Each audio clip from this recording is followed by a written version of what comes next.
वो सभी लोगों ने अपने इन चुनावी जो घोषणा पत्र है उसमें किया है।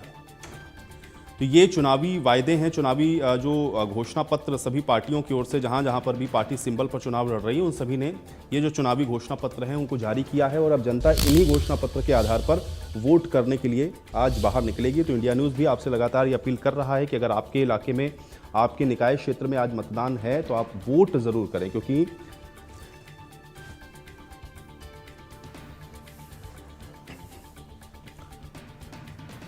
और चलिए आज इसी पर बातचीत करेंगे। हमारे साथ दो सहयोगी जुड़ रहे हैं। रवि जांगड़ा मेरे साथ मौजूद हैं और साक्षी भी मेरे साथ जुड़ चुकी हैं।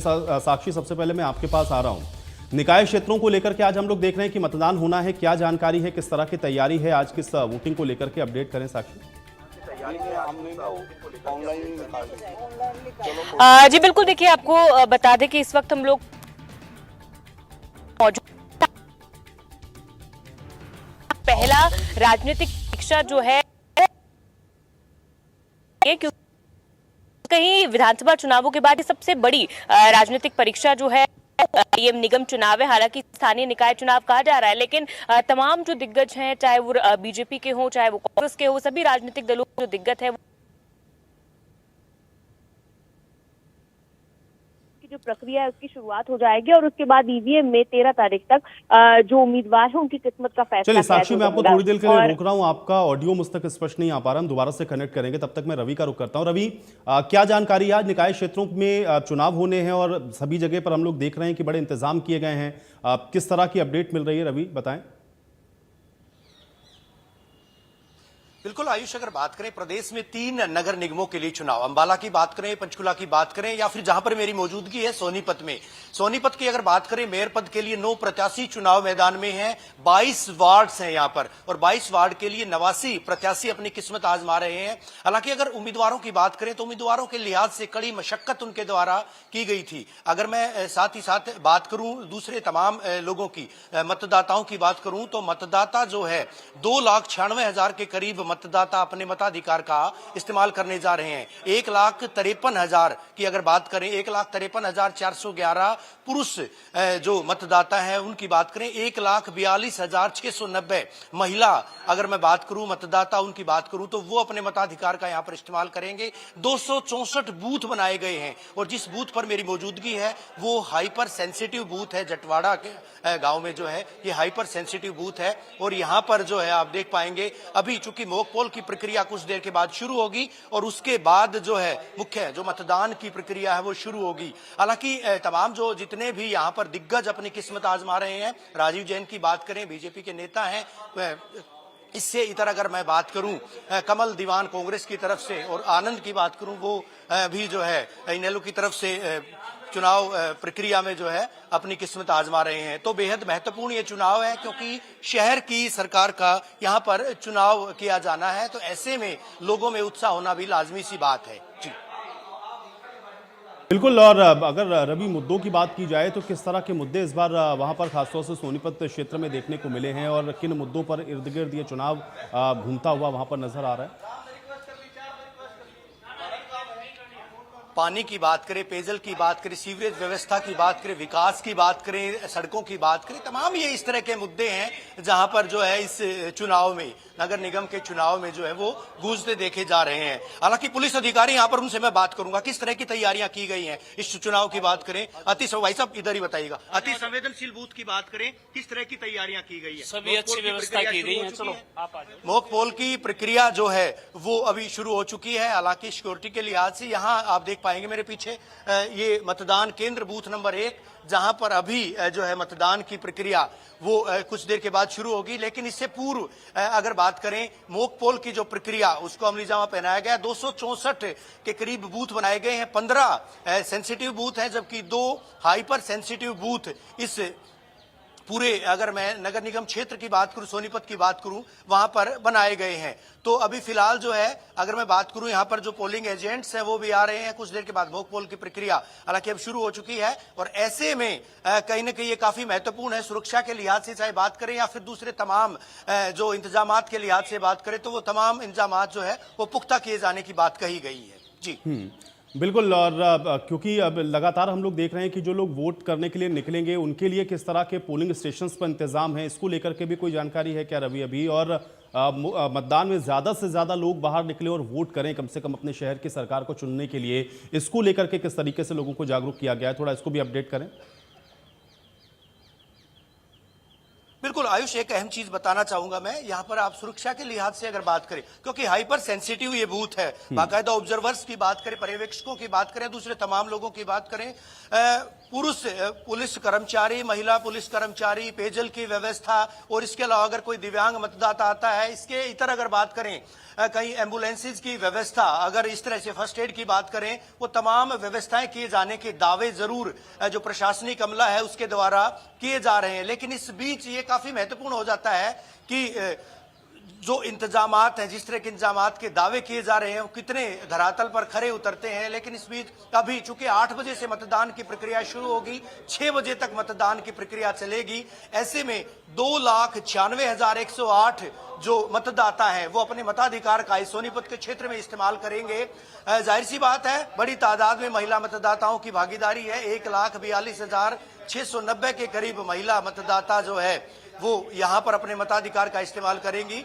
कुल अगर मैं बूथ की बात करूं, जैसा मैंने बताया 264 इस तरह के मतदान केंद्र बनाए गए हैं, जिनमें 15 मतदान केंद्र ऐसे हैं जो कि संवेदनशील हैं, सेंसिटिव हैं, और 2 मतदान केंद्र हाइपर सेंसिटिव हैं। वो हाइपर सेंसिटिव मतदान केंद्र की तस्वीर मैं दिखा रहा हूं, जहां पर पुलिस पूरी तरह से चौकन्ना होने की बात कह रही है।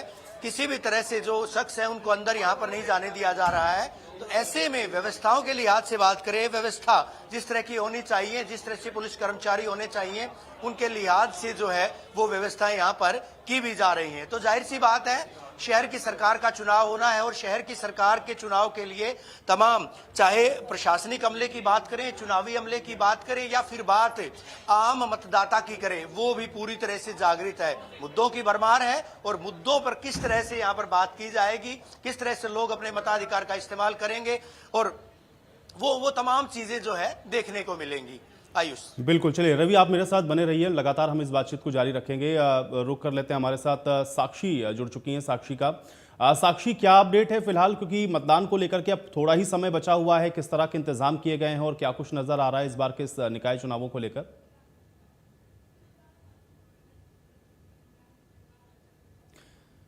चलिए अंबाला का रुख कर लेते हैं, संजीव आनंद हमारे साथ जुड़ गए हैं। संजीव, क्या अपडेट है अंबाला में निकाय के चुनावों को लेकर के और किस तरह के इंतजाम है?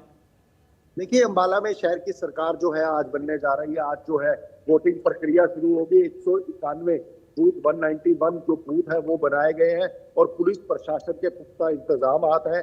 अभी सुबह सुबह जो है जो बूथ है, पोलिंग बूथ है, वो बना दिए गए हैं। और सबसे बड़ी बात यह है कि जो लोगों का आना है वो भी शुरू हो गया है। लोग अपनी वोटर पर्चीज बनवा रहे हैं, और सबसे बड़ी बात है जो अंदर है मॉक वोटिंग जो है वो भी कुछ ही समय में शुरू हो जाएगी। 8 बजे पूरे वोटिंग शुरू हो जाएगी। मुद्दों की बात करें, स्थानीय मुद्दे हैं यहाँ पर, नालियां, सड़कें, पानी की व्यवस्था, सीवरेज की व्यवस्था, ये मुद्दे रहे हैं यहाँ पर। बेसिकली यहाँ मुकाबला त्रिकोणीय है, क्योंकि भाजपा, कांग्रेस और जो निर्दलीय उम्मीदवार है वो यहाँ पर खड़े हैं, और तीनों का मुकाबला जो है वो होने जा रहा है अंबाला में। और अंबाला में लोगों का सुबह सुबह निकलकर लोग सड़कों पर भी निकले हैं, और आकर अपने बूथ पर जो है पर्चियां बना रहे हैं। प्रशासन की भी सख्त व्यवस्था है। और अगर बात करें जो सेंटर्स बने हैं वहां पर भी जो अधिकारी हैं वो पहुंच गए हैं, और पूरी तरह से जो है इस समय जो वोटिंग प्रक्रिया है कुछ ही समय में शुरू होने वाली है। बिल्कुल। लेकिन संजीव, सुरक्षा के किस तरह के इंतजाम हैं, और इसके अलावा पोलिंग के लिए जो लोग पहुंचेंगे उनके लिए किस तरह की वहां पर व्यवस्थाएं की गई हैं, थोड़ा इसको भी अपडेट करें। देखिए, जो सुरक्षा की व्यवस्था है वो मैंने जैसे कल भी बताया था कि 1000 के करीब पुलिस कर्मचारी हैं जिनकी ड्यूटी लगाई है। 300 कर्मचारी हैं जो पेट्रोलिंग पे लगाए गए हैं। तो प्रशासन की तरफ से पुख्ता इंतजामात हैं। चाहे वो पोलिंग बूथ है, अंदर किसी को बिना चेकिंग के जाने नहीं दिया जा रहा। आधार कार्ड वगैरह सब चीजें चेक की जाएंगी, और इसी तरह से पूरी जो सिक्योरिटी व्यवस्था है वो बनाई गई है। और बाहर कोई हंगामा ना हो, बाहर भी पुलिस की व्यवस्था हर जगह रहेगी। और लोग ज्यादा से ज्यादा वोट करें, इसके लिए प्रशासन ने किस तरह से लोगों को अवेयर किया है? क्या लोग घर से बाहर निकल करके वोट करें और अपने शहर के सरकार के लिए चुनाव करें, इसके लिए भी प्रशासन ने कोई एहतियात बरता है या लोगों को अवेयर किया है? संजीव, देखिए, प्रशासन ने पूरा इंतजाम किया है। कल जो है डीसी ने खुद, जो अंबाला के डीसी हैं, उन्होंने खुद अपना जो विचार था वो लोगों तक पहुंचाया और सभी मीडिया, सोशल मीडिया के माध्यम से उन्होंने बताया कि अपना वोट जरूर करें और प्रशासन इसको लेकर सचेत भी है और प्रशासन ने पूरा अभियान इसके लिए चला रखा है। बिल्कुल। इसके अलावा भी और अगर हम लोग ये देखें कि मुद्दों की अगर बात करें, किस तरह के मुद्दे इस बार वहां पर नजर आए हैं और क्या उन मुद्दों में आपको लग रहा है कि कोई एक बड़ा मुद्दा जिसके इर्द गिर्द इस बार का ये पूरा चुनाव घूमता हुआ दिख रहा है, या फिर जो राजनीतिक चीजें हैं वो ज्यादा वहां पर ग्राउंड पर आपको काम करती हुई दिखी हैं? थोड़ा इसको भी बताएं संजय। देखिए, सबसे बड़ा जो मुद्दा है वो यहाँ पर पानी की व्यवस्था है। जैसे बारिश होती है, बारिश में पानी खड़ा हो जाता है, नालियां, सड़कें, इनके मुद्दे हैं और लगातार ये मुद्दे जो है लोगों के बीच है। और सबसे बड़ी बात है, कुछ प्रोजेक्ट्स हैं जो अधूरे पड़े हैं, उन प्रोजेक्ट्स को पूरा करने की बात है। उसको लेकर जो है लोग सचेत हैं, लोगों ने वोटिंग उसी आधार पर करने का मन बना लिया है। बिल्कुल। रवि, अब लोग ज्यादा से ज्यादा निकले, ये बहुत बड़ी चुनौती हम लोग देखते हैं कि प्रशासन के लिए होती है, तो क्या लोगों के अंदर वो अवेयरनेस दिख रही? क्योंकि ग्राउंड पर आप लोग हैं, लोगों से लगातार आप लोग बातचीत कर रहे हैं, तो क्या लोग अपने वोट को लेकर के उस तरह से सजग नजर आ रहे हैं? प्रशासन ने इस विषय में क्या कुछ और लोगों को अवेयर किया है? किस तरह की वहां पर जो चीजें हैं वो ग्राउंड पर दिखी आपको? रवि, अगर आप इसको बता पाए। बिल्कुल आयुष, क्योंकि मतदान की प्रक्रिया 8 बजे आरंभ होगी, मॉक पोल की प्रक्रिया शुरू हुई है, लेकिन कुछ महिलाएं मैं देख रहा हूं काफी देर से जो है वो यहाँ पर मौजूद हैं। वो महिलाएं जो है अल सुबह करीबन 6 बजे यहाँ पर आई थी। वोट डालने के लिए आप आए हैं? आप वोट डालने के लिए आए हैं? वोट डालने के लिए आए हैं? कहाँ से आए हैं आप? यहाँ तो सुंदर मोहल्ले था। तो कितने बजे आए थे? कितनी देर से बैठे हैं? 7 बजे तो अपने घर तक चल 7 बजे घर से चले थे। हाँ। तो यहाँ पर वोट डालने के लिए अभी इतनी जल्दी आ गए आप? 8 बजे वोट शुरू होगा। हमने नो सुबह तक 7 बजे तो चालू हो। अच्छा, आपको पता था कितने बजे वोट शुरू होगा? 7 बजे हमने बेरा नहीं थे। क्या सोचकर वोट डालेंगे आप? क्या देख करके, क्या सोच कर वोट डालेंगे? सोनीपत के विकास की बात करें या फिर किस तरह के मुद्दे हैं, किन मुद्दों पर आधार पर आप वोट? जी, हमने तो वोट डाल जिसके डालेंगे उसके डालेंगे। हालांकि जो है ये मतदाता जो है आयुष, वो बड़ा समझदार है, वो कहीं न कहीं ना मुद्दों की बात करता है। कुछ और लोग यहाँ पर आए हैं, वोट डालने के लिए आप आए? पोलिंग एजेंट है जी। तो किस तरह से चुनाव को देखते हैं, इस बार के चुनाव के? चुनाव जी बहुत अच्छा चल रहा है, सारी व्यवस्थाएं सही है, व्यवस्था बहुत अच्छी चल रही है। हाँ जी, हाँ जी। तो सोनीपत में मुद्दे किस तरह के हैं? मुद्दों की बात, मुद्दे जी फिलहाल तो यही चल रहा है कि हिंदू मुस्लिम के वो मेन मुद्दा ये नहीं इससे बना इतर है। अगर बात करें, हाँ, हाँ। इससे इतर किस तरह के मुद्दे और विकास की अगर बात विकास के मुद्दे की रोड अच्छा रहे और स्वास्थ्य की अच्छी वो है, और मेयर के लिए जैसे दोनों पार्टियों ने अपने अच्छे उम्मीदवार दिए हैं, तो उस हिसाब से अभी फिलहाल लेट हो चुके हैं। फिलहाल ये लोग हालांकि लेट हो चुके हैं, पोलिंग एजेंट्स हैं और ये यहाँ पर आए आयुष, और लोगों में जोश है जो है देखा जा सकता है। लेकिन अगर प्रशासनिक लिहाज से बात करें, दूसरी तमाम व्यवस्थाओं के कायदगियों के हिसाब से बात करें, तो व्यवस्थाएं जो है वो माकूल यहाँ पर की गई हैं और ऐसे में जो है चुनाव काफी दिलचस्प रहेगा। आज शाम 6 बजे तक मतदान की प्रक्रिया होगी और उसके बाद कहीं न कहीं जो प्रत्याशी हैं, चाहे 9 मेयर पद के प्रत्याशियों की बात करें या फिर 89 अगर मैं वार्ड के लिए जो पार्षद बनने हैं उनके प्रत्याशियों की बात करें, उन तमाम लोगों का भविष्य आज ईवीएम में कैद होगा और उसके बाद 13 तारीख को पिटारा खुलेगा। किसके सिर पर ताज सजेगा, किसको मात मिलेगी, ये भी वक्त बताएगा। लेकिन इससे पहले दिलचस्प ये, हम भी लगातार, क्योंकि जिम्मेदार चैनल होने के नाते प्रदेश का नंबर 1 और सबसे भरोसेमंद news channel India news Haryana तमाम दर्शकों से, चाहे वो अंबाला वासी हो, चाहे पंचकुला वासी हो, चाहे रोहतक के निवासी हो जहां पर ये मतदान की प्रक्रिया चल रही है, होनी है, या फिर सोनीपत के लोग हैं, स्वर्ण प्रस्थ जिसको कहा जाता है, वो तमाम लोग घरों से बाहर निकले, मताधिकार का इस्तेमाल करें। हालांकि मौसम की अगर बात करें, मौसम के लिहाज से बात करें, अभी फिलहाल हवाएं चल रही हैं, ठंडी हवाएं हैं। बावजूद इसके कहीं न कहीं पश्चिमी विक्षोभ के असर की वजह से आज जो है हवाएं जरूर चलेंगी। तापमान जो है, अगर मैं तापमान के लिहाज से बात करूं, तापमान भी एक तरह से आज जो है वो कहा जा सकता है कि कुछ हद तक तापमान वो बढ़ेगा निश्चित तौर पर। ऐसे में न केवल जो मौसमी तापमान वो बढ़ेगा, बल्कि सियासी पारा जो है वो भी लगातार यहाँ पर सोनीपत की बात करें वो बढ़ा हुआ है, चढ़ा हुआ है। बिल्कुल है। लेकिन रवि, चूंकि आप जब लोगों से बात कर रहे हैं तो जाहिर है कि अब लोगों ने तो अपना मन बना लिया है, उनके जहन में जो है वो तय कर चुके हैं और उसके आधार पर वो वोट करेंगे। लेकिन उन ग्राउंड पर जब आप जाते हैं या लोगों से जब बात करते हैं या मुद्दों का जब आप जिक्र करते हैं, तो क्या मुद्दों के इर्द गिर्द ही ये चुनाव दिखते हैं या फिर उसमें कैंडिडेट्स या पॉलिटिकल पार्टीज का इन्वॉल्वमेंट वो भी थोड़ा सा आपको लगता है एक फैक्टर काम करता है जब लोग वोट करने के लिए निकलते हैं? जहन में असल में जनता के क्या आप लोग एसेस कर पाएँ, अगर इसको थोड़ा समझा पाएँ आप दर्शकों को? देखिए आयुष, प्रश्न काफी महत्वपूर्ण है और महत्वपूर्ण बनता इससे मायने में है क्योंकि चुनाव जो है, चाहे विधानसभा चुनाव की बात करें, लोकसभा चुनाव की बात करें, पार्टियां अपने अपने कैंडिडेट खड़े करती हैं। लेकिन सबसे बड़ी बात यह है कि जब निकाय के चुनाव हो, लोकल बॉडी के चुनाव हो, तब स्थानीय निकाय के चुनाव में जब पार्टियां पूरी ताकत लगाती हैं, खुद सूबे के मुख्यमंत्री जो है वो लगातार देखे गए थे, चाहे रोहतक की बात करें, अंबाला की बात करें, पंचकुला की बात करें, बात सोनीपत की करें, इसके अलावा दूसरे तमाम सियासी दलों के जो नेता थे वो भी लगातार लोगों के बीच में थे। तो ऐसे में चुनाव तो काफी महत्वपूर्ण है। जब पार्टी सिंबल पर अपने कैंडिडेट खड़ी करती हैं तो निश्चित तौर पर मुद्दों के साथ साथ जो है पार्टीगत जो राजनीति है वो भी कहीं न कहीं चुनाव में हावी हो जाती है, और तमाम पार्टियां अपना जो है मैक्सिमम प्रयास करती है, मैक्सिमम एफर्ट्स करती हैं इन चुनाव में जो है किसी तरह से अपने कैंडिडेट को विजयी जो है वो जीत दिलाई जाए।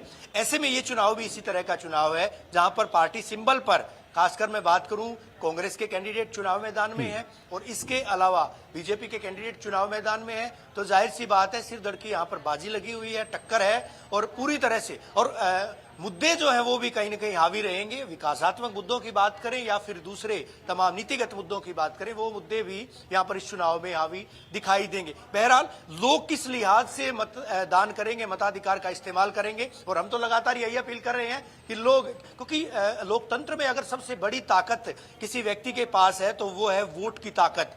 वोट की ताकत का लोग जरूर इस्तेमाल करें, अपने मताधिकार का इस्तेमाल करने के लिए अपने नजदीकी जो बूथ्स हैं, जो उनके आसपास, क्योंकि जो जितने बूथ्स हैं वो घरों के आसपास ही हैं, तमाम जो बस्तियां हैं वहां पर, वो लोग अपने मताधिकार का इस्तेमाल बिल्कुल। तो कुल मिलाकर रवि ये सारी चीजें हैं लोगों के जहन में, और अब देखेंगे ये कि जब लोग वोट करते हैं तो ईवीएम में जब वोट कैद होंगे तो वो किस आधार पर दिखते हैं। रवि आप बने रहिएगा, आपसे अपडेट लगातार हम लेते रहेंगे। अंबाला का रुख कर लेते हैं, अमन कपूर हमारे साथ वहां से जुड़ गए हैं। अमन, किस तरह के मुद्दे इस बार वहां पर देखने को मिल रहे हैं, और चूंकि अब तो मात्र आधे घंटे का जो समय है वो पोलिंग में बचा हुआ है, तो किस तरह की तैयारियां हैं, किस तरह की हलचल वहां पर देखने को मिल रही है, इसको अपडेट करें।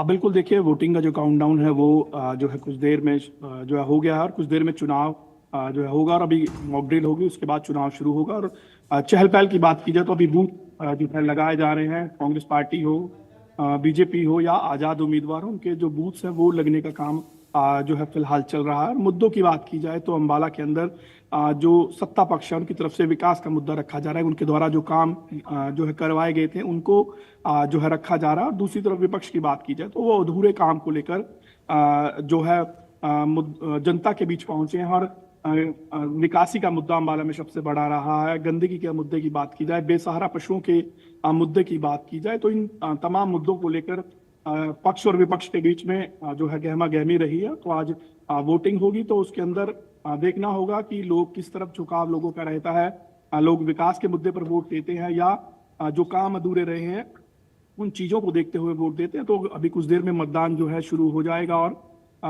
जो अंबाला की बात की जाए तो 3 जो है मेयर कैंडिडेट यहाँ पर खड़े हैं, एक जो कांग्रेस है, दूसरी तरफ बीजेपी, तो तीसरी तरफ एक आजाद उम्मीदवार है। तो मुकाबला जो है त्रिकोणीय है, तो कड़ा मुकाबला अंबाला के अंदर जो है देखने को मिलेगा। तो अभी जो नहीं अमन, लेकिन ये बड़ी महत्वपूर्ण बात आप कह रहे हैं, क्योंकि ज्यादातर जगहों पर हम लोग देख रहे हैं निकाय क्षेत्र में बीजेपी वर्सेस कांग्रेस, लेकिन अंबाला में आप ये बता रहे हैं कि ये त्रिकोणीय है, तो इसका क्या कारण है, और त्रिकोणीय होने से क्या अंबाला का ये जो निकाय का इस बार का या मेयर का जो चुनाव है ये दिलचस्प होता हुआ वहां पर दिख रहा है? बिल्कुल, देखिए मुकाबला जो है दिलचस्प होता दिखाई दे रहा है, क्योंकि त्रिकोणीय मुकाबला होने का मतलब ये रहता है कि स्थिति स्पष्ट नहीं हो पाती कि आखिर कौन जो है बाजी मारेगा और जनता का जो फेवरेट है वो कौन बन पाएगा। मैं आपको बता दूं कि बात बीजेपी की जाए तो बीजेपी की तरफ से भी एक जो कैंडिडेट उतारे गए वो बिल्कुल फ्रेश चेहरा है, लोग उन्हें नहीं जानते हैं, लेकिन चुनाव के अंदर उन्होंने पकड़ जरूर बनाई है। बात कांग्रेस की जाए तो कांग्रेस की तरफ से भी फ्रेश चेहरे को जो है चुनाव में उतारा गया है। उन्होंने भी अपने जो चुनाव प्रचार प्रसार है उसमें किसी तरीके की कोई कसर नहीं छोड़ी। आजाद उम्मीदवार की बात की जाए तो वो जो है पहले पार्षद यहाँ से रह चुकी हैं, तो उन्हें तजुर्बा है चुनाव लड़ने का और उन्हें अंबाला के मुद्दों की पूरी तरीके से अच्छी तरीके से जानकारी है। तो जो है उन्होंने भी अपने तरीके से चुनाव में कोई कमी नहीं छोड़ी है। तो इसलिए ये मुकाबला जो है त्रिकोणीय है। ऐसा लग रहा था कि जो मुकाबला कांग्रेस और बीजेपी में ही रहने वाला है, लेकिन धीरे धीरे जैसे चुनाव आगे बढ़ता गया, अंतिम दौर में पहुंचा, तो तीनों जो कैंडिडेट्स हैं और उनकी जो टीम्स हैं उनकी तरफ से कोई कमी जो है चुनाव प्रचार में नहीं छोड़ी गई। तो अब देखना होगा कि जनता का झुकाव फ्रेश चेहरे की तरफ रहता है या जो है अनुभवी चेहरा है पूर्व पार्षदा जो रही हैं वो है, तो देखना होगा कि वोटिंग जो है किसकी तरफ होती है।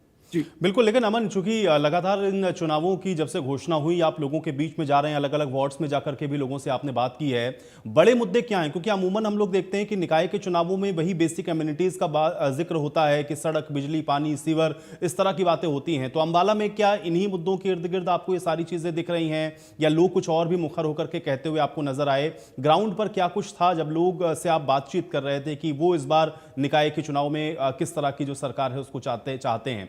तो क्या कुछ लोगों के जहन में था? अगर इसको थोड़ा सा आप बता पाएं। बिल्कुल, देखिए, ये छोटी सरकार जो है निकाय चुनाव को कहा जाता है। छोटी सरकार जो है इस दौरान चुनी जाती है, तो लोग मुद्दे जो है मूलभूत सुविधाओं के ही रहते हैं, गली नाली, सड़क, बेसहारा पशु। तो ये भी मुद्दे जो है अंबाला में भी ऐसे ही मुद्दे हैं। लोग इन्हीं मुद्दों को ध्यान में रखते हुए वोट जो है करने वाले हैं, क्योंकि अंबाला की बात की जाए तो अंबाला पुराना शहर है और यहाँ पर निकासी जो है सबसे बड़ी समस्या रही है। सरकार की तरफ से पूरी कोशिशें की गई हैं कि चलिए अमन, मैं आपको 1 मिनट के लिए रोक रहा हूं, एक बड़ी जानकारी अपने दर्शकों तक पहुंचा देते हैं, उसके बाद मैं आपके पास वापस आऊंगा। देखिए, हरियाणा में 3 नगर निगम के लिए वोटिंग होनी हो, बस अब कुछ देर के बाद वोटिंग की जो प्रक्रिया है वो शुरू हो जाएगी। 3 नगर पालिकाओं के लिए भी वोट डाले जाने हैं और एक नगर परिषद है रेवाड़ी, जहां पर अब से कुछ देर के बाद ये वोटिंग की जो प्रक्रिया है वो शुरू होगी। तो ये बड़ी खबर आप तक पहुंचा रहे हैं, इलेक्शन ब्रेकिंग आप तक आपकी स्क्रीन पर है। हरियाणा के 3 नगर निगम में वोटिंग और इसके अलावा 3 नगर पालिकाओं के लिए भी मतदान होना है और एक नगर परिषद रेवाड़ी, जहां पर आज मतदान की प्रक्रिया संपन्न होगी। तो ये निकायों को लेकर के आज वोटिंग की जो प्रक्रिया है वो अब से कुछ देर के बाद शुरू हो जाएगी। तो शहर के सरकार का आज चुनाव होना है। ये वो निकाय क्षेत्र हैं जहां पर आप देख रहे हैं कि अब से थोड़ी देर के बाद जो वोटिंग की प्रक्रिया है वो शुरू होगी। अमन हमारे साथ लगातार बने हुए हैं। अमन, बात भी आपकी अधूरी थी और सवाल भी यही है, क्योंकि जब लोगों के बीच में गए आप, चूंकि आपने कहा कि बहुत सारे मुद्दे इस तरह के हैं जो हमेशा रहते हैं, लेकिन निकासी आप बता रहे थे कि एक बड़ा मुद्दा है। तो क्या इसको एक बड़ा मुद्दा मानते हुए जनता के जहन में यही आपको दिखा, या कुछ और चीजें भी आपको लग रहा था जो जनता चाह रही थी और उसके आधार पर जनता ने बात की है? थोड़ा सा इसको बताएं आप। बिल्कुल, देखिए, मैं आपको बता दूं कि निकासी अंबाला की सबसे बड़ी और पुरानी समस्या रही है। इसको हल करने के लिए तमाम कोशिशें भी हुई हैं, लेकिन फिर भी जनता के जहन में ये रहता है कि हाँ, जब अंबाला में जलभराव होता है या बाढ़ जैसी स्थिति होती है, तब जो है उसको आसानी से नहीं निपटा जा सका है। साफ सफाई की बात की जाए तो अंबाला में डोर टू डोर कूड़ा उठान जैसी सुविधाएं, उसके बावजूद जो है कमियां रही हैं। बेसहारा पशुओं की बात की जाए तो वो भी बड़ा मुद्दा यहाँ पर रहा है। हालांकि टेंडर हैं उनको पकड़ने के, स्टेरिलाइजेशन करने के, लेकिन उसके बावजूद पूरे तरीके से ये चीजें जो है हल नहीं हो पाई हैं। और अंबाला के अंदर एनडीसी जो है काफी प्रभावी जो है मुद्दा रहा है, जिसको लेकर विपक्ष ने सरकार को लगातार जो है घेरा है। बात सत्ता पक्ष की जाए तो उनकी तरफ से जो है ये बात रखी गई कि उन्होंने बहुत से सुधार किए हैं। जैसे साफ सफाई की बात की जाए, ये जो निकासी की बात की जाए तो उसको बूस्टर्स लगाए गए हैं, ताकि जो पहले घंटों पानी यहाँ पर खड़ा रहता था वो अब जो है कुछ मिनटों में निकल जाता। तो ऐसे मुद्दे जो है लोगों की तरफ से उठाए गए हैं और लोग भी इन चीजों को ध्यान में रखते हुए वोटिंग करेंगे कि किसने काम किया है, किसने काम नहीं किया है। क्योंकि जो पार्षद रहते हैं वो दोबारा से भी मैदान में है, उनकी कितनी अप्रोच जो है पिछले 5 सालों में जनता तक रही है, वो जनता के कितने काम करवा पाए हैं, इन तमाम चीजों को लेकर जो है जो मुद्दे रहे हैं, और लोग इन तमाम चीजों को ध्यान में रखते हुए वोटिंग भी करने वाले हैं। चलिए पंचकुला का रुख कर लेते हैं। तारा ठाकुर वहां से जुड़ गए मेरे साथ, मेरे सहयोगी। तारा, पंचकुला में किस तरह की हलचल है, चूंकि अब तो आधे घंटे से भी कम का समय पोलिंग को लेकर के बचा हुआ है, अपडेट करें। जी बिल्कुल, यहाँ पर जो पंचकुला नगर निगम की बात करें तो 204 जो है पोलिंग बूथ यहाँ पर बनाए गए हैं और करीब 8 बजे जो है वोटिंग प्रक्रिया जो है वो शुरू हो जाएगी। ज्यादातर जो कैंडिडेट की अगर बात करें तो वो अपने अपने जो वार्ड है वहां पर वोट करेंगे और इसके साथ ही जनता से भी जो है वोट की अपील करते हुए नजर आ रहे हैं। तो सुरक्षा के मद्देनजर यहाँ पर सभी जो पोलिंग स्टेशन है पुलिस फोर्स लगाई गई है, ताकि जो मतदान है वो शांतिपूर्वक हो सके, किसी तरह से कोई गड़बड़ ना हो। और तो पूरे तैयारियां जो है वो प्रशासन और पुलिस के द्वारा की गई हैं। तो करीब 8 बजे जो है वो वोटिंग की प्रक्रिया शुरू हो जाएगी। यहाँ पर जो मेयर प्रत्याशी हैं या पार्षद प्रत्याशी हैं वो भी अपने अपने वार्ड में जाकर वोट करेंगे और जनता से भी वोट की अपील करते हुए नजर आएंगे। तो फिलहाल अभी कुछ समय और बचा है, कुछ ही देर में जो है वोटिंग की प्रक्रिया शुरू हो जाएगी। आज संडे का समय है तो कहीं ना कहीं ज्यादा संख्या में जो लोग घरों से निकले वोट करें, यही जो है प्रशासन की अपील है। तो अब देखना ये होगा कि कितने वोट परसेंटेज रहती है, कितने ज्यादा संख्या में जो लोग हैं वो घरों से निकलकर अपने मत का प्रयोग करते हैं, मेयर और पार्षद उम्मीदवार का चुनाव करते हैं, क्योंकि नगर बिल्कुल निगम चुनावों तारा, को ये लेकर आपने बड़ी बात कही कहीं- है कि आज चूंकि छुट्टी का दिन है, लेकिन लोग अमूमन हम लोग देखते हैं कि बाहर निकल करके वोट करने में कभी कभी इस तरह से हम लोग देखते हैं कि लोग आते नहीं हैं, और ये प्रशासन के लिए एक बहुत बड़ी चुनौती होता है कि लोग निकले घरों से बाहर ताकि अपने जो कैंडिडेट्स हैं उनका वो सही तरीके से चुनाव कर सकें। तो प्रशासन ने इसको लेकर के किस तरह से लोगों से अपील की है या अवेयर किया है, थोड़ा इसको बताएं। और दूसरी बात ये है कि किस तरह के इंतजाम हैं पोलिंग स्टेशन पर, चाहे हम लोग सिक्योरिटी से रिलेटेड बात करें या जो लोग वोट करने के लिए निकलेंगे उनके लिए किस तरह के इंतजाम किए गए हैं, इन दोनों ही चीजों को अपडेट करें तारा। जी बिल्कुल, देखिए नगर निगम चुनाव में जिस प्रकार से सभी जो उम्मीदवार थे वो अपने अपने अलग मुद्दों को लेकर चुनाव मैदान में उतरे थे, और प्रशासन के लिए चुनौती थी कि जो है अच्छे से चुनाव हो सके, उसको लेकर लगातार जो उपायुक्त व जिला निर्वाचन अधिकारी हैं सतपाल शर्मा, उनके द्वारा भी जो सभी पोलिंग स्टेशन है उनका दौरा किया गया, क्या व्यवस्था है, बुजुर्ग लोगों के लिए, दिव्यांग लोगों के लिए क्या व्यवस्था है, उन सभी चीजों का प्रबंध किया गया है ताकि जो वोटर हैं वो अपने मतदान केंद्र में आए और वोट डालें, किसी तरह से कोई समस्या ना हो। इससे पहले पंचकुला पुलिस के द्वारा भी फ्लैग मार्च निकाला गया था ताकि लोगों को एक मैसेज दिया जा सके कि आप जो है सुरक्षा में जो है आपके तैनात है पुलिस, लेकिन आप वोट करें, अपने जो उम्मीदवार हैं उनका चुनाव करें ताकि शहर का विकास हो सके। और जो निकाय चुनाव है उसको लेकर लगातार यहाँ पर जो पुलिस और प्रशासन है उनकी व्यवस्था ठीक है, लेकिन अब कितनी संख्या में लोग आते हैं, कितना वोट परसेंटेज रहता है और लोगों का क्या मुद्दा रहता है मतदान को लेकर, क्योंकि पिछले दिनों में भी हमने जो लोकल मुद्दे हैं उनको लेकर बात की, तो ज्यादातर लोगों का ये कहना था कि जरूर थोड़े बहुत काम हुए हैं लेकिन बहुत से काम अभी होने बाकी हैं। लेकिन ऐसे उम्मीदवार का चुनाव किया जाएगा जो उनके गली मोहल्ले का, शहर का विकास कर सके, जो उनकी मूलभूत सुविधाएं हैं उनको लेकर काम कर सके। तो पंचकुला की जनता खासकर ऐसे उम्मीदवार को चुनना चाहती है जो विकास काम करे और लोगों की समस्याओं का हल करे। अब लोगों का क्या रहने वाला है ये आज मतदान के बाद पता चल पाएगा, और 13 मई को जो मतगणना होगी उसमें किसकी जीत हासिल होती है, किसको जो है यहाँ पर मेयर और पार्षद चुना जाता है, ये देखने वाली बात होगी। फिलहाल आज वोटिंग की जो प्रक्रिया है उसको लेकर सभी चाक चौबंद जो प्रबंध है वो किए गए हैं और शांतिपूर्वक रहे उसको लेकर पुलिस की जो तैनाती वो की गई है। चलिए तारा, बने रहिएगा, मैं आपके पास दोबारा वापस लौटूंगा। रवि मेरे साथ सोनीपत से लगातार बने हुए। रवि, कुछ हलचल हो रही है क्या वहां पर, क्योंकि अब आधे घंटे से भी कम का समय बचा हुआ है पोलिंग के लिए, आप दिखा भी रहे थे, पहले कुछ महिलाएं वहां पर ऑलरेडी पहुंच चुकी थी वोट करने के लिए, तो क्या लोगों का पहुंचने का सिलसिला शुरू हो गया है, किस तरह की हलचल है, बताएं। बिल्कुल, मतदान केंद्रों के बाहर, ये मतदान केंद्र के बाहर का दृश्य है जहां पर जो है पुलिस प्रशासन की मौजूदगी है। साथ ही साथ अगर बात करें, क्योंकि ये हाइपर सेंसिटिव बूथ है, अगर मैं सोनीपत की बात करूं, बूथ नंबर 1, 2, 3 यहाँ पर है, 1 से 3 तक वो हाइपर सेंसिटिव बूथ है। मेरी दाईं तरफ अगर मैं तस्वीरें दिखाऊं तो यहाँ पर आप देख पाएंगे हलचल शुरू हो चुकी है। विभिन्न जो सियासी दल है, चाहे उनकी बात करें या फिर दूसरे तमाम लोगों की बात करें, लोगों की आवाजाही यहाँ पर शुरू हो चुकी है। और ऐसे में अभी यहाँ पर स्लिप बनेंगी, पर्चियां बनवाकर ये तमाम लोग जो है जो अपने वोट का इस्तेमाल करने के मकसद से अंदर जाएंगे।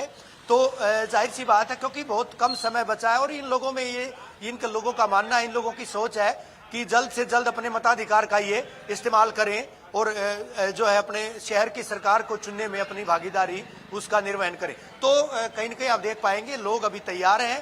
कुछ देर के बाद जो है जब मतदान की प्रक्रिया शुरू होगी तो ये अंदर जाना शुरू करेंगे, लेकिन इससे पहले अलग अलग जो कैंडिडेट्स हैं उनके द्वारा यहाँ पर अपने अपने जो बूथ है वो स्थापित किए गए हैं, जहाँ पर पर्चियां जो है वो आवंटित की जाएंगी, वितरित की जाएंगी।